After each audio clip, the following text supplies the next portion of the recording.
a massive fallout between Israel and the United Nations. The Israeli ambassador to the UN isn't even speaking to the head of the UN, and that's because the head of the UN said this. It is important to also recognize the attacks by Hamas did not happen in a vacuum. The Palestinian people have been subjected to 56 years of suffocating occupation. Watch this video.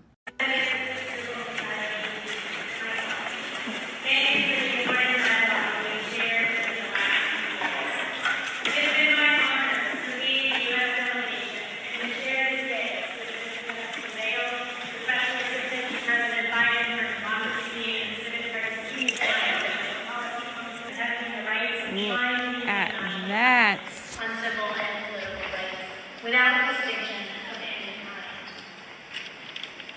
As I said yesterday in my opening remarks to discuss, and I am grateful to everyone in this room, committee members, civil society, and I think it's time to announce that the whole fucking world is sick of America's BS bullying shit.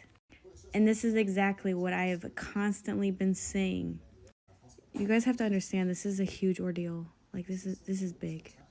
I don't know what this is gonna mean for the future, but I do know that this is big. And let me just say this. This is all for Palestine. This is for Palestine. This is for Gaza.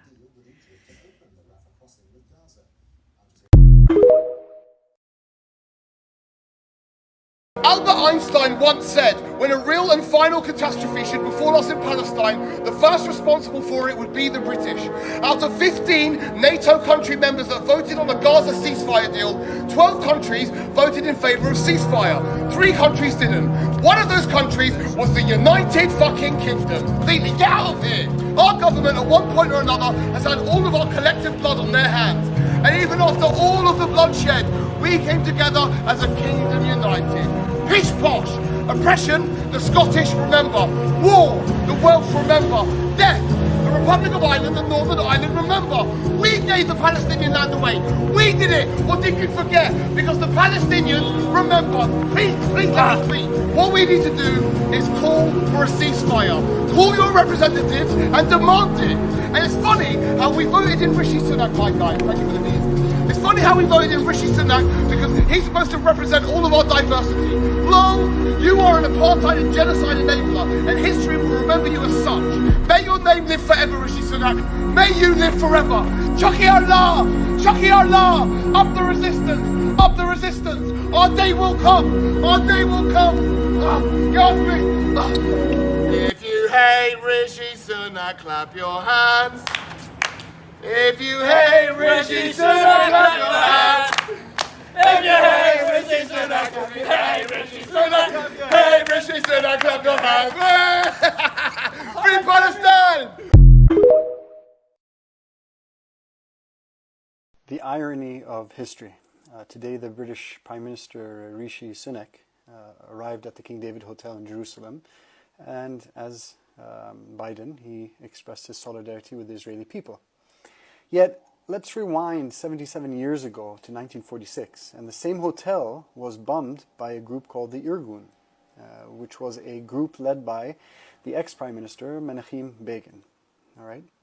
This act that they did resulted in about 90 people dying at the time. Back then, the British government labeled the Irgun as a terrorist organization and placed a bounty on its leaders, including Begin.